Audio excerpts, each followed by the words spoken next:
attack. So let me ask you this. Do you think we need more and broader street patrols? Is this the way to finally start tackling crime? Maybe think neighbourhood watch schemes on steroids. What about a return to the days of the guardian angels? Do you remember that? Would that be advisable or not? And you know what? It's all doom and gloom, so let's bring in some good news, some positivity. The King and the Prince of Wales have been released from hospital. Have their health scares connected you to the monarchy? Much more.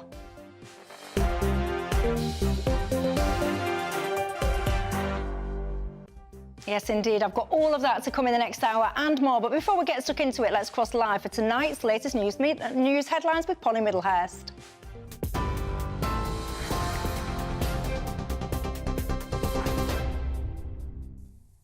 Michelle, thank you and good evening to you. Well, the top story from the GB newsroom tonight is that Leicestershire Police has referred itself to the police watchdog over its investigation into assaults that were allegedly committed by Valdo Calacane in the weeks before he killed 3 people in Nottingham.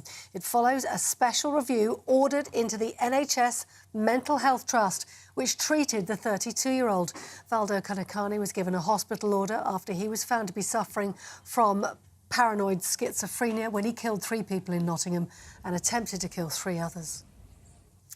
And in other news today, 2 more people, aged 20 and 22, have been arrested in connection with the deaths of 2 teenage boys who were fatally stabbed in Bristol at the weekend. Floral tributes have been laid at the scene where 15-year-old Mason Rist and 16-year-old Max Dixon died after being attacked by a group of people on Saturday night. A 44-year-old man and a 15-year-old boy have already been arrested. They remain in custody. Police said the investigation is progressing and they're committed to holding those responsible to account. The team investigating this awful incident are working around the clock to identify those involved and develop a full understanding of what happened. I fully expect that we'll be making more arrests in due course. These were 2 young men who had their whole lives in front of them, and our thoughts are with their families at this extremely difficult time. We have specialist officers in place providing them with support and keeping the family informed of developments. International news, and there are fears this evening that tensions in the Middle East could escalate after a drone attack killed 3 American troops and injured 34 others in Jordan. The Prime Minister's urged Iran to work towards de-escalating the situation, while President Biden has vowed to hold those responsible to account. Tehran did respond today saying it wasn't behind the attack, and instead it accused America of trying to incite and expand the crisis in the Middle East. It's fuelled fears now of a wider conflict in the region, and the Foreign Secretary here, Lord Cameron, said the attacks were unacceptable. Today we've issued sanctions against 7 individuals and 1 organisation connected with Iran because, frankly, they were carrying out threats to kill people here in this country. Completely unacceptable, and that's why we've acted. These sanctions are asset freezes and travel bans, and this is now comes on top of 400 individuals connected with Iran that we've issued sanctions on in the past. It's completely unacceptable behaviour, and we will always respond rapidly. Well, in news here at home, police are trying to trace a mother after a stillborn baby was found in a pub toilet in Yorkshire. The baby girl was discovered at 3 Horseshoes near Leeds yesterday. Detectives say the baby's death was attributable to a stillbirth that may have happened while in the cubicle. Detective Chief Inspector James Entwistle says police are now very concerned for the mother's welfare. I'm not here to arrest you, I'm not here to arrest anyone else. I'm here to make sure I understand what's happened and make sure that you get the medical attention that you need. And so I'm appealing to the mother of this baby girl directly. Please get in touch with us, get in touch with our NHS colleagues, and please make sure that we can get you the care that you need. James Entwistle speaking there. Now, the Rwanda bill is back in the House of Lords today, with the country's safety once again being questioned. The former Tory minister, Kenneth Clarke, is among those refusing to support the bill unless it's substantially amended. The second reading in the House of Lords follows a busy weekend for Border Force officials as well, with GB News understanding around 350 illegal migrants crossed the English Channel, taking the total to over 1,000 people so far this year. Well, the Archbishop of Canterbury, Justin Welby, said we must do, as a nation, better than this bill. The government is continuing to seek good objectives in the wrong way, leading the nation down a damaging path. It is damaging for asylum seekers in need of protection and safe and legal routes to be heard. For this, it is damaging for this country's reputation, which it contradicts even as late as last week, where the Prime Minister himself spoke eloquently on the value and importance of international law for this country. Justin Welby. Now, the King has left hospital in central London after spending 3 nights there following a procedure to treat an enlarged prostate. It's expected His Majesty could take up to a month off his public duties when he continues with his convalescence. Meanwhile, the Princess of Wales, been recovering from planned abdominal surgery, has also been discharged from hospital today.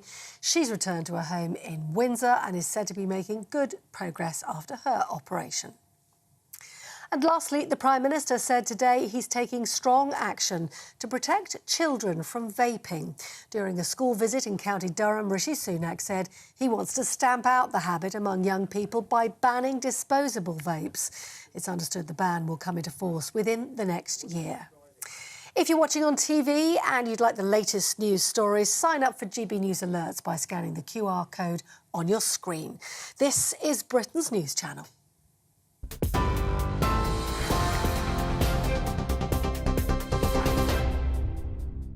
Thank you very much for that, Polly. I'm Michelle Dewberry, and I'm with you right through till 7 o'clock tonight. Very welcome to my panel, the leader of Reform UK, Richard Tice, and the political strategist and former Labour councillor, Kevin Craig. Good evening to both of you, gentlemen. And you know the drill, don't you? It's not just about us three. It's very much about you guys at home as well. What's on your mind tonight? You can get in touch with me. All the usual ways. gbviews@gbnews.com is my email, or you can tweet me, X me, whatever we want to call it these days, at GB News. The thing that's got you talking already tonight, I want you to ponder this. In our country, let's face it, crime is an absolute mess at the moment, particularly when it comes to violent crime. So what we're going to do about it then? I'm asking, do you think what we need more of is more kind of street patrols? I don't know, whatever you want to call them, neighbourhood watch on steroids. Remember the days of the guardian angels with the red berets? One of you already, Trev, you've been in touch with me saying you used to be one of those guardian angels back in the day, but you wouldn't necessarily think it would work in this day and age. Would it? Get in touch, because to me criminals just seem to be a little bit too emboldened, especially all these people wandering around with knives and just doing, they think they can do whatever they want, quite frankly. So get in touch with your thoughts on that. We'll be coming to that a bit later on in the programme, but for now, big news. I mean, this whole conversation of World War III. Let's have a little listen. Donald Trump, he has been speaking out about it. Through weakness and incompetence, Joe Biden has brought us to the brink of World War III. We're at the brink of World War III. Are we? I mean, of course, in case you're not familiar, this comes off the back of 3 US troops essentially being killed by a drone strike in a US base in Jordan. Richard Tice, where are you on this notion of kind of World War III? Are we, I was going to say sleepwalking into it. Some people would say we're hurtling, you know, head first, feet first, you name it, into it. Well, we all hope we're not, absolutely. And we all want peace, apart from the bullying dictators around the world. The difficulty is that judgment as to how we maintain peace in an increasingly difficult world. And I think many will say, those who support Donald Trump will say, when he was president, actually, there were no foreign wars, and he kept America and the West out of foreign wars. And I do subscribe to the view that had he won the 2020 election, there's no way Putin would have gone into Ukraine. I don't think that that Iran would have funded some of these Middle Eastern militia groups in the way they have, because, of course, it was Trump that actually pulled America away from the sort of the global deal with Iran. Biden went back into that, funded them with billions of dollars. Look, the reality is, to maintain peace, you've got to have a strong deterrent that the dictators respect and fear. And at the moment, that clearly has failed. And you think that strong deterrent would be Trump? Well, it's clearly, I think, a lot stronger than with Joe Biden. It's not a coincidence that when Trump was in power, there was none of these incursions, invasions, and now Biden's been in power. He's perceived as weak. He caved into Iran and other international pressure, and we see what the horrific consequences are. We all know, look, the reality is, it's tough to say, and it sounds difficult, but actually the best way to guarantee peace is for our enemies to respect and fear the deterrent and know that we're prepared for war.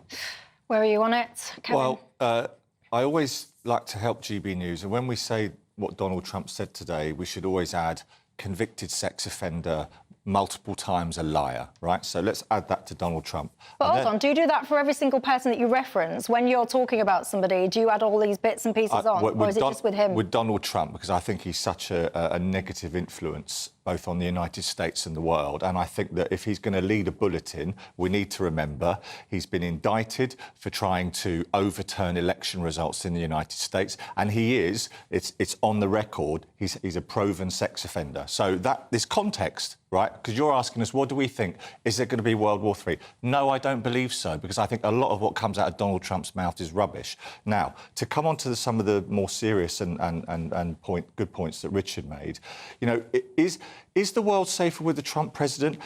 I think Donald Trump is actually dangerous for us in this country because he doesn't believe in NATO. He doesn't believe in the alliance that's kept this country safe. Hang on, Kevin, where's the evidence for that? Richard, I didn't interrupt you, and I thought a load of what you said was codswallop, so please give me that same respect back. Okay? I can see where this show is going. Well, no, we're going to be very well behaved tonight, but it's so Donald Trump, you know, he is just saying whatever comes out of that suntown gob of his to get himself re-elected, and he's actually the dangerous one for his policy on the alliance that's kept this country safe.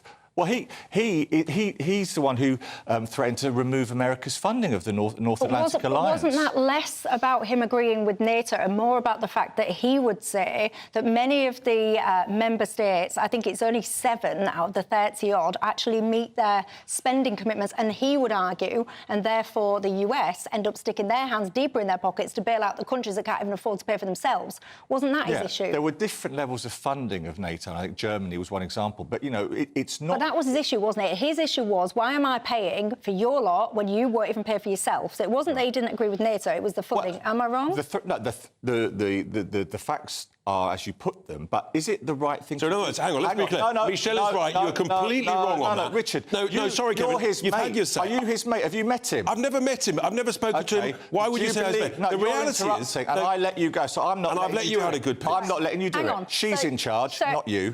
She is called Michelle, and Michelle is in charge. I wasn't talking at you, Michelle, with respect. Right, you're telling him. Right, don't tell him. He's Richard, I'm Michelle. Well, he interrupted Michelle, and you're in charge. Right, I am in charge. So finish your point, and then you can come back in. Go. So the idea, this fallacy that the world is safer with a president who's he's a proven liar, and he doesn't talk with respect about the alliance that's kept us safe since World War II.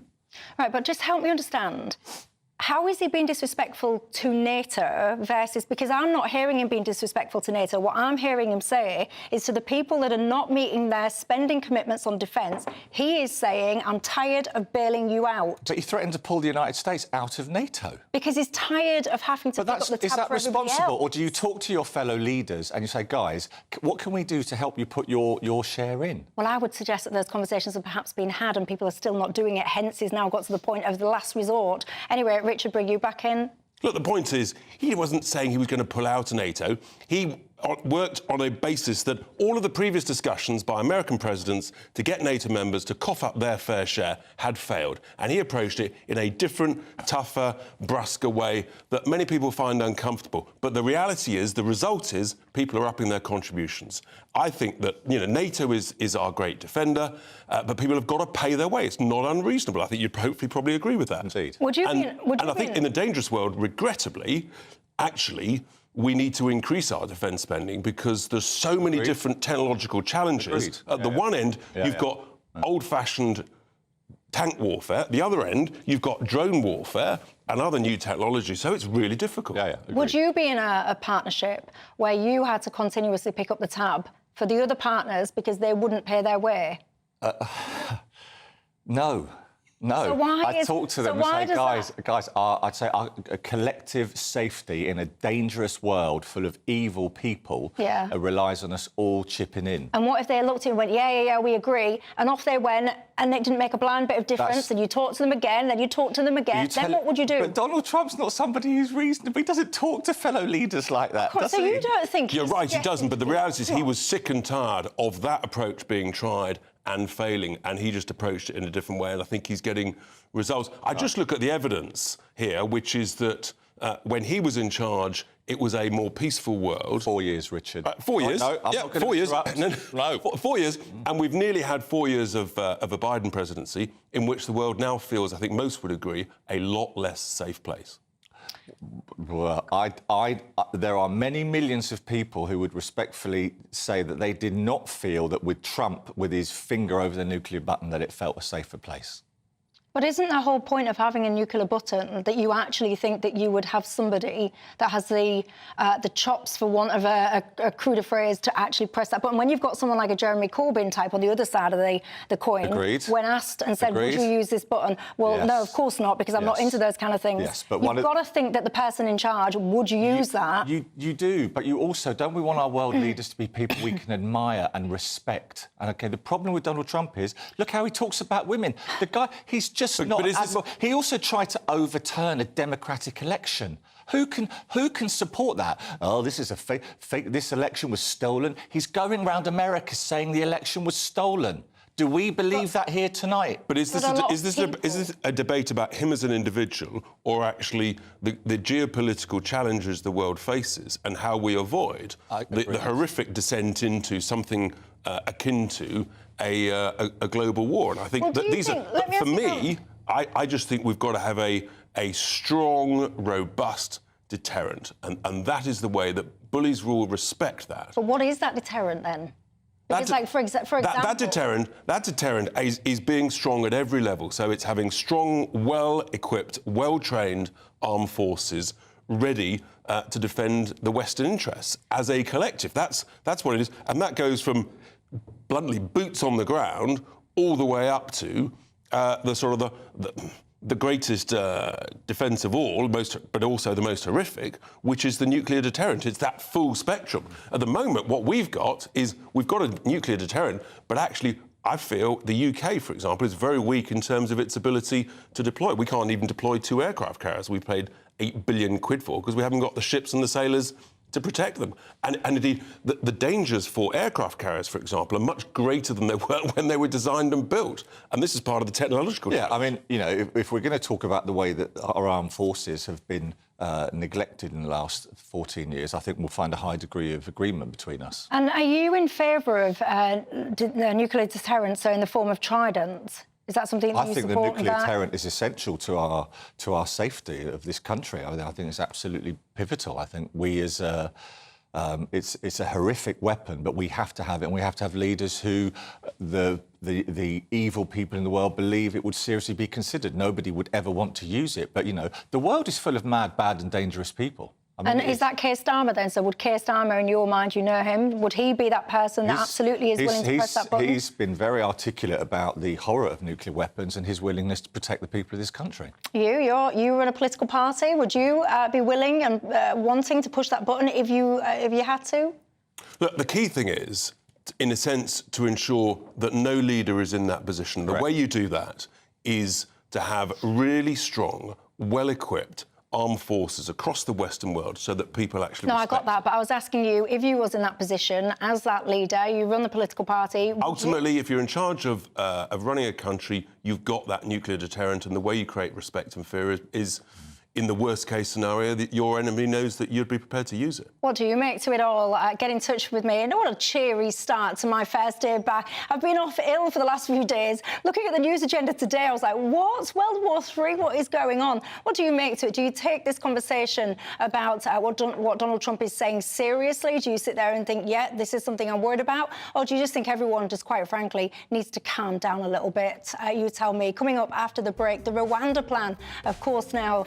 conversations have commenced in the House of Lords about this. Do you think this bill will pass unamended or not? Tell me, I'll see you in 2.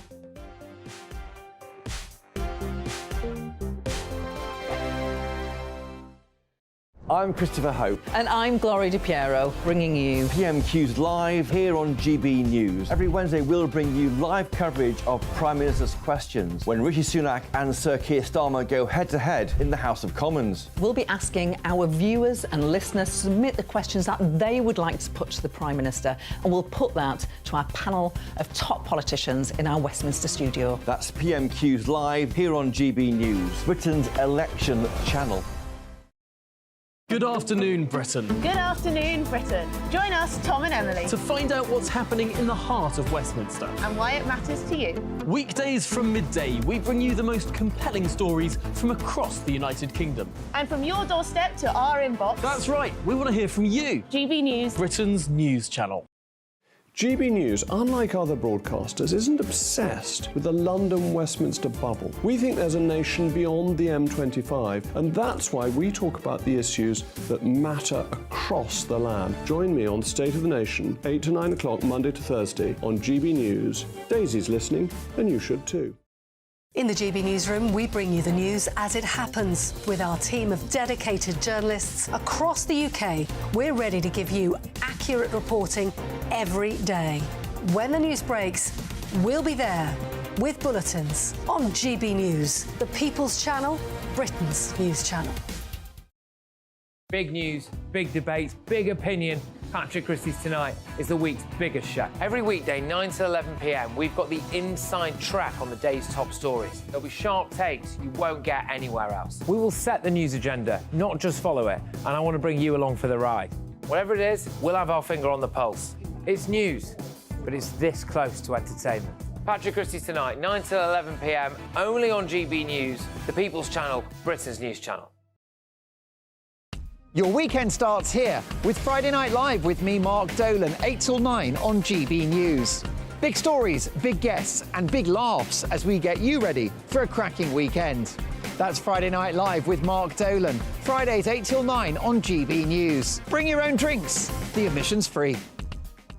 I'm Andrew Doyle. Join me at 7 o'clock every Sunday night for Free Speech Nation, the show where I tackle the week's biggest stories in politics and current affairs with the help of my two comedian panellists and a variety of special guests. Free Speech Nation, Sunday nights from 7 on GB News, the People's Channel, Britain's news channel.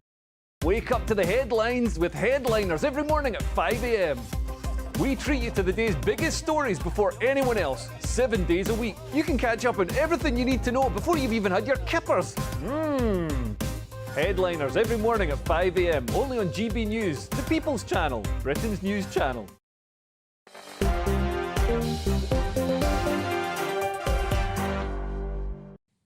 Hello there, I'm Michelle Dewberry, keeping you company till 7 o'clock tonight, alongside me, the leader of Reform UK, Richard Tice, a political strategist as well, and former Labour councillor Kevin Craig.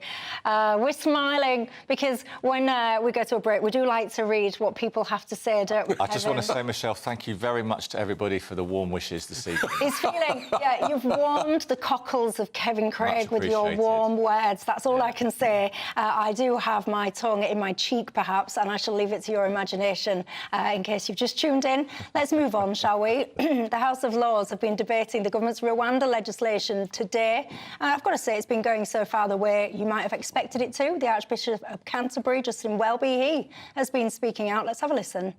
It is damaging for asylum seekers in need of protection and safe and legal routes to be heard. It is damaging for this country's reputation, which it contradicts even as late as last week, where the Prime Minister himself spoke eloquently on the value and importance of international law for this country.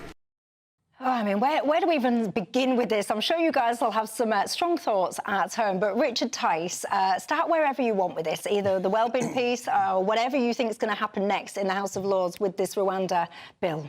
Look, I want the House of Lords to do their worst at delaying this absurd legislation that'll make no difference whatsoever. It's not a deterrent. It's the Tories with their sort of ridiculous dead cat strategy. They've wasted hundreds of millions of pounds. But I'm not a fan of the House of Lords. So if they delay it, they delay the will of the House of Commons, the elected representatives, then it's an even greater excuse, frankly, to reform the House of Lords into something that is credible and sensible. That's That's my view. The Rwanda legislation, whatever they do, whatever happens, no planes will take off before the election. It's not a deterrent, as we're seeing. We've had 1,000 people take that dangerous journey in the month of January, and sadly, at least 5 people have lost their lives. It's clearly not a deterrent. But it's not going to be a deterrent yet, is it? Because it's not been enacted yet. Doesn't matter. It's the threat of it out there, and people are still prepared to pay this money, to risk their lives, and sadly some lose their lives. Enacted. They know it's going through the parliamentary process, the legislative But we know through GBNews reporters in northern France, they view it as a joke. It's a matter of ridicule, a matter of farce. I mean, it's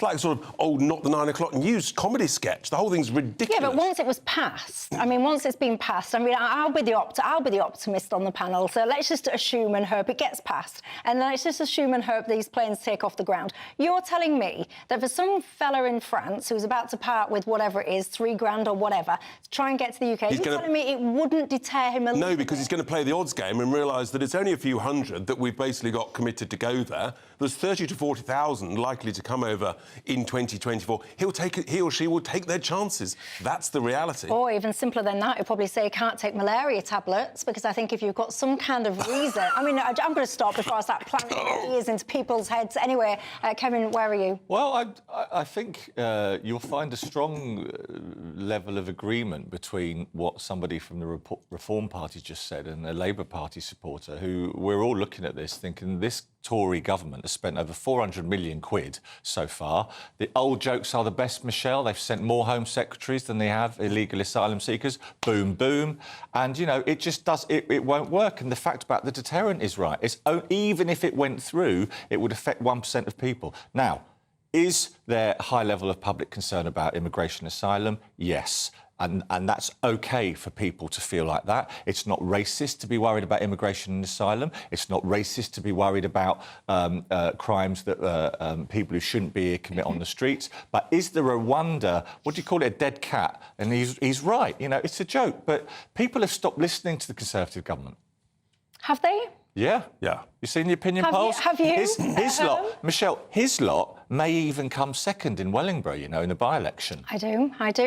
Let me ask you, let me put it to you this, though, you two. You've got vested interests, shall we say, in trying to essentially undermine Tory party policy. There are a great deal of people, many of whom will be listening and watching to this programme, who actually support the Rwanda plan and think that actually, whoever you are, whichever political spectrum part you sit on, you should be coming together and helping trying to pass all this stuff, to try and get people on those planes, to try and come up with a deterrent, because you know what, we're getting to the point now where we're clutching at straws because nothing else is working. But you've absolutely said it, clutching at straws. So the remaining Conservative voters out there want something to happen. Everybody's concerned, quite rightly, as Kevin's just said, about the size of lawful immigration, the huge quantity of illegal immigration, but everyone is concerned that basically the Tories, if they were succeeding in this, if they had stopped the boats, which the Prime Minister promised us last year, if they had controlled immigration, which they promised as part of Brexit, then they wouldn't be where they are in the polls, and we wouldn't be where we are in the polls. It is as simple as that. And what would your solution be then? How would you stop it? So our solution is actually the kindest and most compassionate solution, which is to safely pick up out of the dinghies into the border force cutters and lawfully, which we're allowed to do under international treaty law, take them back to France, to Calais and Dunkirk, and then have a joint processing centre with France, process them quickly and promptly, and then persuade EU leaders to do the same in the Mediterranean. Would you agree with that? I think there's some interesting elements in that, actually. I mean, Labour's very clear, more officers to tackle the gangs at source. The Conservatives have been woeful on how long they take to process claims. I mean, the problem with this government, and again, I think you'll find other parties agreeing, Michelle, while you make a valiant effort to give a Conservative bit of balance, not that you are, but just for the sake of debate, right? People think this government... No, I just think that bashing the Tories has just become a kind of sport. It's almost like people do it in almost an effort to try and look cool a little bit. No. I mean, it's going to take more than that to make me look cool, Michelle, right? Ask your listeners and viewers. But the thing is, they can't administer this lot. They can't do it. They shove our money up the wall. They waste it left, right and centre. They can't do it because of pushback from everybody else. No. That's why everybody is making it their mission to try and frustrate the process, extend the process, make the process more convoluted and complicated, crying about this reason and that reason, for one reason only, because they're trying to gain political capital against the Tories because it suits them personally. It's not about political capital, Michelle. It's about how does this country administer and govern itself, and there are much more effective ways to finally get a grip on immigration and asylum in the way that the Tories haven't. I know, but this whole notion as well is about, oh, you know, what we'd do is we'd take the list and we'd process people really quickly. I put it to people all the time, how on God's green earth do you process someone quickly and efficiently when they have proactively discarded their identity documents? But I think we've had this discussion before. People have been doing that from time. The idea that people are deceitful is not a new thing. There are people who are genuinely in danger, who are fleeing. They need to be properly looked after and supported, safe routes. No one will ever convince me until the day I die that someone is fleeing for their life from France. I mean, I could go around the houses all the time. But look, up next after me, Richard, I'll let you decide. Up next after me, of course, is Nigel Farage. I think he joins us right now. Good evening to you, Nigel. Nigel, I'll ask you this question. How do you think you process an asylum seeker quickly and efficiently that's proactively discarded all of their identity documents? Well, I don't, Michelle. I think the Australians had this right. In the end, they said, look, no one that comes via this route will ever be given refugee status. And I think we have to do the same. Otherwise, the incentives to come just seem to get bigger and bigger and bigger. And, you know, the Archbishop of Canterbury says we can do better than this as a country. Well, he seems to have no alternative whatsoever. But overall, I don't think any of this works, all the while we stay part of the European Convention on Human Rights, because British judges will overrule everything. And that's my main debate tonight. Well, we look forward to tuning into that. 7 o'clock, we shall see you then. Thanks for that, Nigel. Right, also, I want to talk to you about the Tories, because what I found interesting today, Richard Walker, so in case you're not familiar with him at home, he basically is the boss of Iceland, the supermarket place, not the geographical location, of course. Not that long ago, blink and you missed it, he was trying to be a Tory MP. He was trying to be selected and it didn't work out. Feels like 5 minutes later, he's now decided that Keir Starmer is the man for him and that the Labour Party is the right choice and the place for us. I mean, really? Is that what's happened, or is this just someone kind of politically posturing, or what? Well, this is a really interesting story. I mean, it is a fact that the CEO of Iceland, who's linked to the family that founded the business, recently, in not too distant memory, was actively pursuing a safe Conservative seat in Parliament, right? Keir Starmer today welcomed the fact that he's praising Labour as a pro-business party. And, you know, any party welcomes endorsements from successful business figures. They're going to do that. But is the boss of Iceland a man not unfamiliar with self-promotion? Yes, he is. And of course, Keir's going to welcome it because it's great. You know, Iceland. I was actually in Iceland, the store this week, and there are other shops available, but their bargains are tremendous. What was you doing in Iceland? Was you genuinely looking for bargains? There? Looking for bargains. What, as a PR exercise, research, or what? No, Clapham Road. I just thought it's £2 cheaper in there than it is next door. Anyway, Kevin, you're telling me that you was wandering down Clapham High Street and you thought to yourself, Clapham how Road, can I save Iceland. £2? I was, yeah. I was. You? Yeah, I was. Well, you need to talk to me after the show because I can help you save a small fortune. I'm the tightest person you'll ever encounter. Look after the pennies and the pounds look after themselves, Michelle. You know that. I do. So you talk to me. What do you think? Because a lot's been made about this successful entrepreneur apparently defecting over to the Labour Party. It seems a bit odd to me. When you actually dig into the detail, it's a bit different, actually. He's not joining as a member. He's not going to donate to the party. Yeah, true. Right? He's basically said that, in a sense, he endorses it, but he wants to maintain the ability to speak out. The truth is, he's been a member of Greenpeace since 2006. This actually is all about his approach to net zero. He disagrees with Rishi Sunak on that. He would fundamentally disagree with me because I think net zero is an absolute financial catastrophe for this country that'll make no difference whatsoever to global climate change. That's the real reason why he's abandoned the Conservatives. It's because of the approach on net zero, which is destroying jobs and making us colder and poorer. One of your key tenets, that whole climate change. Yeah, I mean, I think it's a different discussion, but I think net zero and the green economy offers the chance of loads of new jobs and investment in parts of this country that we all care about. and there's obviously a very big disagreement on the whole net zero agenda between folks like Richard and myself. But yes. yeah, I mean, that's the CEO of Iceland is the head of a major business, and he thinks that Labour's got some good business policies. But let's do net zero another night. Indeed. Rosemary's been in touch. She says, I agree with you, Michelle. We want the Rwanda plan to work. It does feel like it's just Tory bashing season. Get me your thoughts on that coming in, gbviews at gbnews.com. Sorry, I'm really interested in talking to you about after the break. It's a simple question I want to ask you. When it comes to fighting crime, keeping the streets safer, do we need more kind of community street patrols? Think, I don't know, neighbourhood watch on steroids. Do you remember the Guardian Angels? Do we need a return to those things or not? You tell me.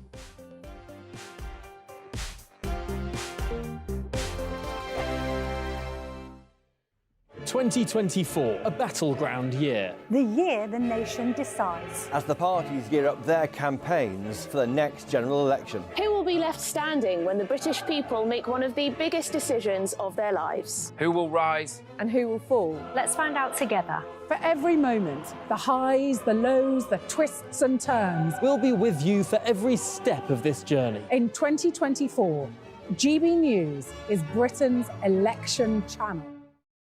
Your weekend starts here with Friday Night Live with me, Mark Dolan, 8 till 9 on GB News. Big stories, big guests and big laughs as we get you ready for a cracking weekend. That's Friday Night Live with Mark Dolan, Fridays 8 till 9 on GB News. Bring your own drinks, the admission's free. Wake up to the headlines with headliners every morning at 5 a.m. We treat you to the day's biggest stories before anyone else, 7 days a week. You can catch up on everything you need to know before you've even had your kippers. Headliners every morning at 5 a.m, only on GB News, the People's Channel, Britain's news channel. In the GB Newsroom, we bring you the news as it happens. With our team of dedicated journalists across the UK, we're ready to give you accurate reporting every day. When the news breaks, we'll be there with bulletins on GB News, the People's Channel, Britain's news channel. Big news, big debates, big opinion. Patrick Christie's Tonight is the week's biggest show. Every weekday, 9 to 11 p.m, we've got the inside track on the day's top stories. There'll be sharp takes you won't get anywhere else. We will set the news agenda, not just follow it, and I want to bring you along for the ride. Whatever it is, we'll have our finger on the pulse. It's news, but it's this close to entertainment. Patrick Christie's Tonight, 9 to 11 p.m, only on GB News, the People's Channel, Britain's news channel. Good afternoon, Britain. Good afternoon, Britain. Join us, Tom and Emily, To find out what's happening in the heart of Westminster. and why it matters to you. Weekdays from midday, we bring you the most compelling stories from across the United Kingdom. And from your doorstep to our inbox. That's right, we want to hear from you. GB News, Britain's news channel. GB News, unlike other broadcasters, isn't obsessed with the London-Westminster bubble. We think there's a nation beyond the M25, and that's why we talk about the issues that matter across the land. Join me on State of the Nation, 8 to 9 o'clock, Monday to Thursday, on GB News. Daisy's listening, and you should too. I'm Andrew Doyle. Join me at 7 o'clock every Sunday night for Free Speech Nation, the show where I tackle the week's biggest stories in politics and current affairs with the help of my two comedian panellists and a variety of special guests. Free Speech Nation, Sunday nights from 7 on GB News, the People's Channel, Britain's news channel.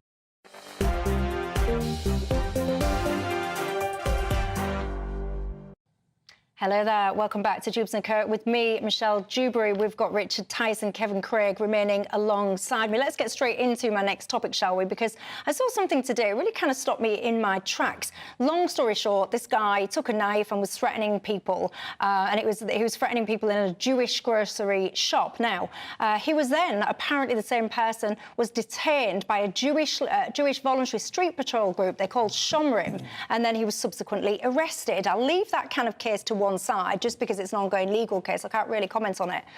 But this premise of street patrols, community patrols, volunteer people that are kind of on the streets, making our streets safe, I think it's a really great idea. I think it's working really effectively in the case that I've just explained and broader than that. And I think, is it time then to look, Richard, deeper into whether it's things like the Guardian Angels used to have the red berets on, in case people are not familiar, whether it's ramping up neighbourhood watch schemes, these kind of schemes, where are you on them?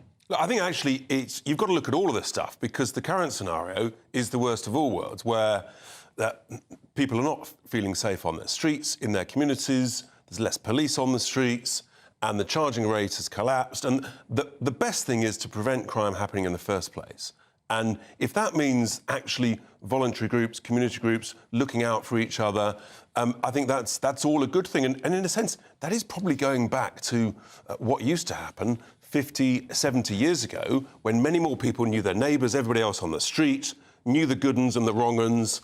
And so you had that sort of that voluntary understanding and knowledge sharing. And I think the more the better. The difficulty, of course, is that we've got many more people carrying knives, and therefore people feel, frankly, more at risk, and that's the real challenge of it. And the scenario you just painted there, that case, is one example of that. Yeah, Michelle, she says she's in Hertfordshire. She's got in touch that I'm a British Jew, and I'm very proud of Shireen and our Community Security Trust. But I have to say, I find it incredibly sad that this is necessary. I've got to agree. I find it incredibly sad that these things are necessary at all. But unfortunately, I'm starting to feel that they're more and more necessary. Yeah, they are, Michelle. And I think the fact is, 90%, believe it or not, of knife crime goes unprosecuted and unsolved, and there are, which is fact and it's out there, over 10,000 less neighbourhood police officers than there were just 8 or 9 years ago.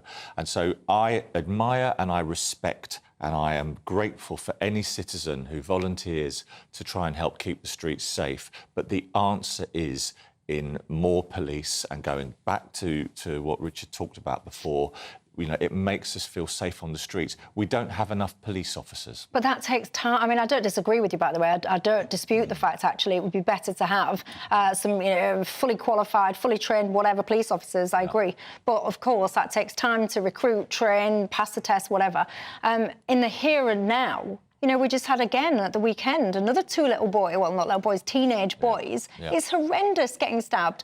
So it's like people are saying, Michelle, what you're suggesting would perhaps lead to vigilante groups. And I understand that concern. Adrian's saying, what about ex-military people coming together to protect our communities? Peter is saying it's real police patrols that we need, proper bobbies. Well said. Not this kind of thing. Lee's saying, but these groups wouldn't have effective powers to arrest. Well, I guess you could do your citizens' arrest, wouldn't we?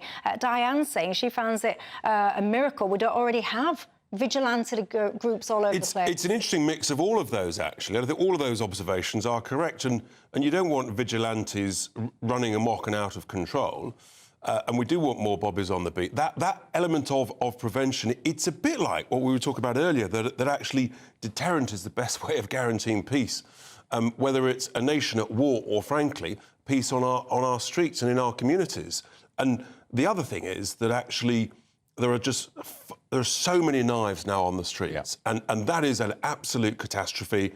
And everything that's been going on today, you have to be prepared to accept what we're doing at the moment isn't working, and therefore try something different. And so I'm a proponent of much more stop and search. You can do it. I think it's easier to do it respectfully now because almost all police officers have video cams, so you can check that. I think that works. I think the data shows that works. We've got to be prepared to try different things, because otherwise we're heading into an even more lawless society where all young people end up carrying knives because everybody else is.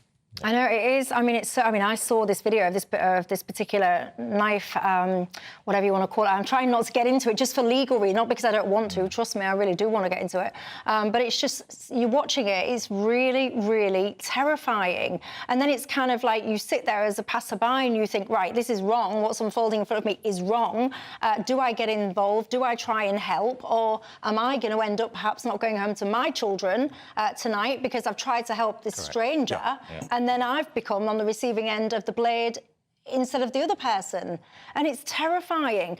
One of my viewers, Darren, he's got in touch and says, Michelle, my worry would be that the police would focus more on the actions of the kind of street defenders, if you want to call it that, rather than the criminals. Yeah, I don't know that there's evidence for that, Michelle. I mean, I think that the police do a tremendous job, but they're just, you know, I was out in Ipswich a few days ago and just talking to people there where I've got an office who are just really worried about rising crime levels and not enough police officers. And, you know, it's our duty as citizens to say, how has this government done about crime? Where are we? And it's worse. And they need to be held to account for that. Well, John says if you really want to stop people being knifed to death, there's only one way, and that is to bring back the death penalty. And that's another whole debate. But the reality is, in the United States, where they have the death penalty, they've got horrendous crime levels. Theirs is as much, I suspect, gun crime as opposed to knife crime. But look, we've got to take the knives off the streets, and that means actually, for me, anybody who's carrying a knife, bluntly, unless you're sort of a chef, then there's no excuse to carry a knife. There's no need, and actually you've got to be taken off the streets. And there has to be a deterrent factor. To do that, obviously, you've got to build detention places and things. But we cannot carry on as we are. We've got to try something different. Yeah, I told you at the start of the programme that one of my viewers, Trev, he got in touch. He said that he was one of the original guardian angels helping to protect the streets and all the rest of it. He says he doesn't think it would even get off the ground in this day and age. Do you agree with that? Get in touch, GBViews at gbnews.com. Look, it's all been a bit depressing, hasn't it? After the break, we've got some positive news. Our king, the princess, they're out of hospital, safe and well. That's great news, isn't it? Do you feel slightly more connected to the royals then, now that they've shared their kind of health ailments? Does it make you kind of look at them and think, well, actually, none of us are guaranteed. Good health is always fleeting for us all, isn't it? Tell me your thoughts. I'll see you in 2.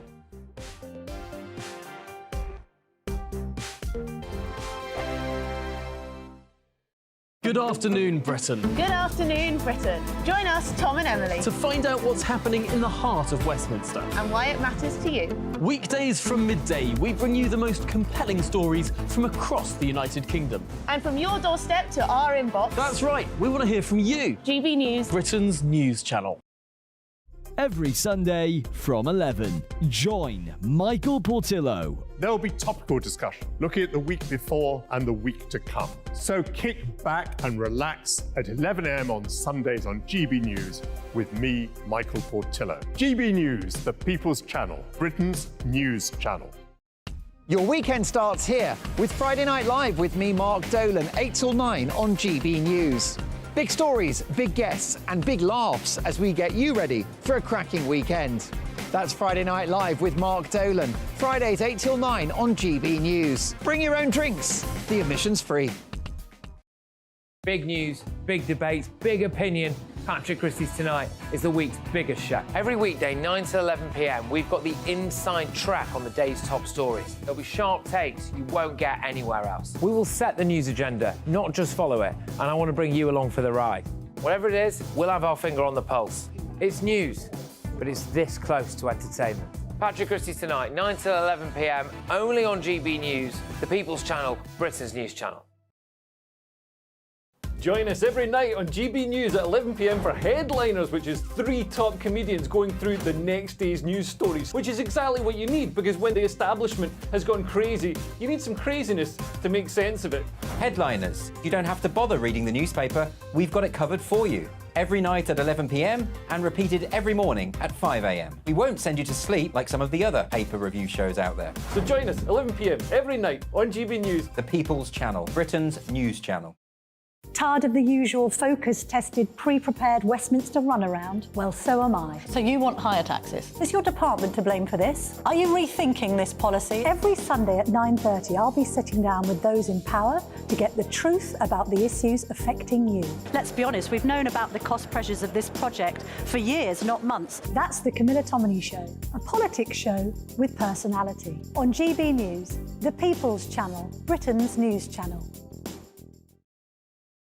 I think the most exciting bit for me is talking to people. People who I think are ignored often by the major news channels we're going to give news they want to hear. There's a voice there that needs to be heard. I think there's a chance here for a diversity of opinion to be expressed, which you don't find elsewhere. It's really exciting. We don't hold back. We're free to say how decisions that are taken here affect us all around the country.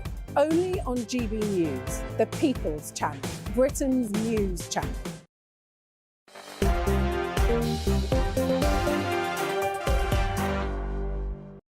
Hello there, I'm Michelle Dewberry. This is Dewbs and Co here on GB News till 7. Richard Tice and Kevin Craig remain alongside me. We've just been talking about whether or not we need more street patrols. Lots of you are getting in touch on this one.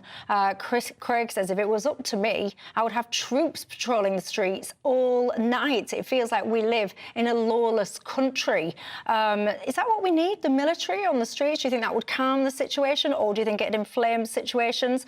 Jason says, what about something novel? We could apply stern discipline to society in schools, workplaces, prisons and justice systems. Only then would you find crime reducing. Steve says, we don't need street patrols. We need parents to stop abdicating their responsibilities when it comes to parenting. Lots of people suggesting the military. I can tell you, are you in the military? Is that what you would want to do with your time? Do you think it's your job to patrol the streets, stopping kids from doing X, Y and Z? Maybe you do. Get in touch and tell me. And Bernadette says, can I just give a positive? I went to Derby City County City Centre today and I saw so many voluntary officers. It made me feel very much safer. So please, can you say thank you on her behalf? So there you go. Yeah, that is very nice. Speaking of what's nice, the King, he's out of hospital, as is the Princess of Wales. And I found this quite interesting. Look, there he is, King Charles, giving us a nice little wave in a second, looking very well. Of course, these two have been very open about their health, well, particularly the King, very open about health ailments, all about trying to inspire people to go and get health checks and all the rest of it. And I think, you know, do you think people are feeling a bit closer to the royals off the back of this, Kevin? Yeah, I think they might do. I think, and I say this, you know, my position is I'm a supporter of the royal family. I think that I prefer our current arrangement to any alternative for head of state. And I think people do appreciate the openness about health issues.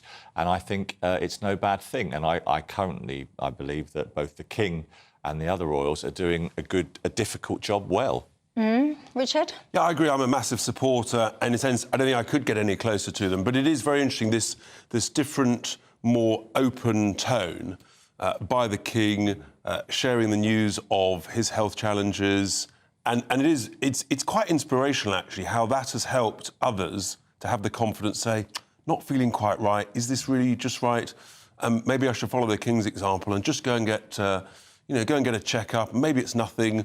So I think that all of that actually is a real positive. It is, and I don't want to be Debbie Downer or anything, but all I will say is it's wonderful that people are raising awareness. I think it's fabulous. My own partner did the same when he recently had prostate cancer. But my worry is people then try and get into their GP and they can't. So then we worry all these people, then they can't access their health services. They can't get the test. They're told it's not available or they can't get an appointment.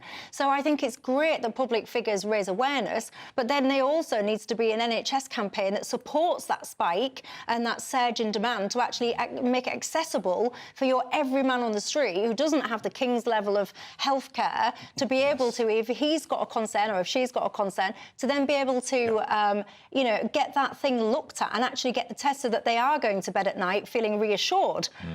Anyway, get in touch. Did the King inspire you perhaps to go and get yourself checked? Get in touch and let me know. David says, you've just been talking about knife crime. He says, there are no knives on the street. He's a retired police officer. He says, there are no knives on the street unless a person is carrying it. No knife has ever killed anyone. People stab people, not knives. We need to target people, not knives.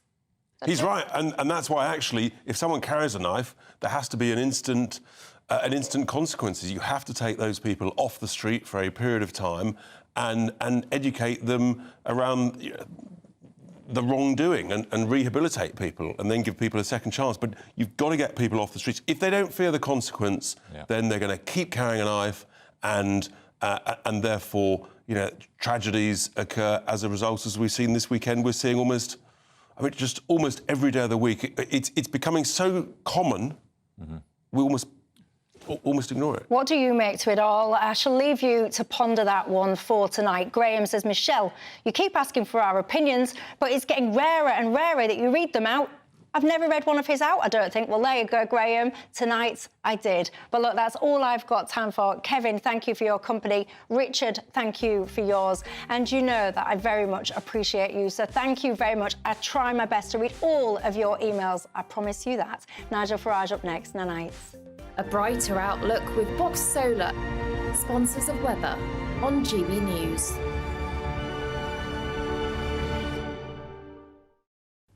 Evening, I'm Alex Deakin. This is your latest weather update from the Met Office for GB News. Bit of a drab start tomorrow, but it should cheer up in many locations with some sunny spells, and it's going to get very windy once more across Scotland during Tuesday night and into Wednesday. The wind's pretty light at the moment. It's not many isobars across the chart, but this low has been making for a very wet day over parts of Wales and northern England. The rain is going to start to ease through this evening. We do still have a Met Office yellow warning in place, and it stays pretty soggy over much of northern England and Wales through the night. In the far south, generally dry and cloudy. Further north, it's dry and clear and cold. A frosty night across much of Scotland and Northern Ireland. So a cold start here, but we should see plenty of sunshine on Tuesday.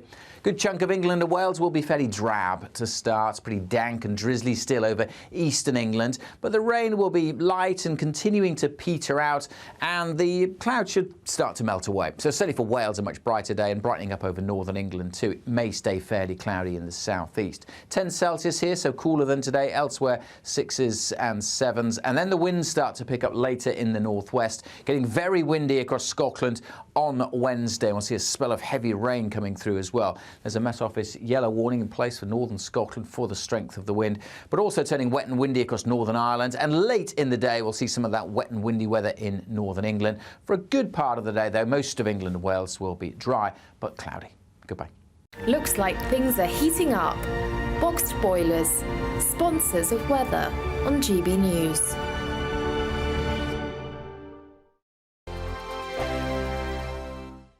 When the news happens, it happens here. And really important breaking news. Breaking news this morning. On TV, radio and online, the news starts here on Britain's Newsroom. All the biggest stories and the answers that you need from across the UK and beyond. Join Britain's Newsroom from 9:30 on GB News. The People's Channel, Britain's news channel. Have a great Saturday night with me, Leo Curse, on the Saturday Night Showdown. It's a crazy world out there, so come and make fun of it with me, my panel of comedians, and a couple of people who actually know what they're talking about. This Saturday Night Showdown is your front row ticket to the clown show every Saturday, only on GB News, the People's Channel, Britain's news channel. Your weekend starts here with Friday Night Live with me, Mark Dolan, 8 till 9 on GB News. Big stories, big guests and big laughs as we get you ready for a cracking weekend. That's Friday Night Live with Mark Dolan. Fridays 8 till 9 on GB News. Bring your own drinks. The admission's free. Now then, Lee Anderson here. Join me on GB News on my show, The Real World, every Friday at 7 p.m. I'm not eating bloody cat. Are you Delicious. mental? Open your mouth. OK, here comes a train. Reminds me of the scene in Singing in the Rain. Adam, is that a good one? Whoa! Join me at 7 on GB News, Britain's news channel. Good afternoon, Britain. Good afternoon, Britain. Join us, Tom and Emily, To find out what's happening in the heart of Westminster. and why it matters to you. Weekdays from midday, we bring you the most compelling stories from across the United Kingdom. And from your doorstep to our inbox. That's right, we want to hear from you. GB News, Britain's news channel. I'm Andrew Doyle. Join me at 7 o'clock every Sunday night for Free Speech Nation, the show where I tackle the week's biggest stories in politics and current affairs with the help of my two comedian panellists and a variety of special guests. Free Speech Nation, Sunday nights from 7 on GB News, the People's Channel, Britain's news channel. In the GB Newsroom, we bring you the news as it happens. With our team of dedicated journalists across the UK, we're ready to give you accurate reporting every day. When the news breaks, we'll be there with bulletins on GB News, the People's Channel, Britain's news channel. Wake up to the headlines with headliners every morning at 5 a.m. We treat you to the day's biggest stories before anyone else, 7 days a week. You can catch up on everything you need to know before you've even had your kippers. Headliners every morning at 5 a.m. only on GB News, the People's Channel, Britain's news channel. GB News, unlike other broadcasters, isn't obsessed with the London-Westminster bubble. We think there's a nation beyond the M25, and that's why we talk about the issues that matter across the land. Join me on State of the Nation, 8 to 9 o'clock, Monday to Thursday on GB News. Daisy's listening, and you should too.